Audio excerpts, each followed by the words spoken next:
Meaning of in-group. In-group. In-group. In-group. In-group. In-group refers to a group or category to which an individual feels they belong or identify with, often based on shared characteristics such as social status, ethnicity, or cultural traditions.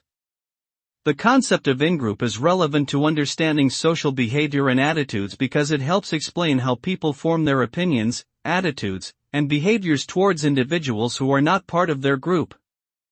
People tend to be more positive and supportive towards members of their in-group, while showing more negative or hostile attitudes towards members of outgroups.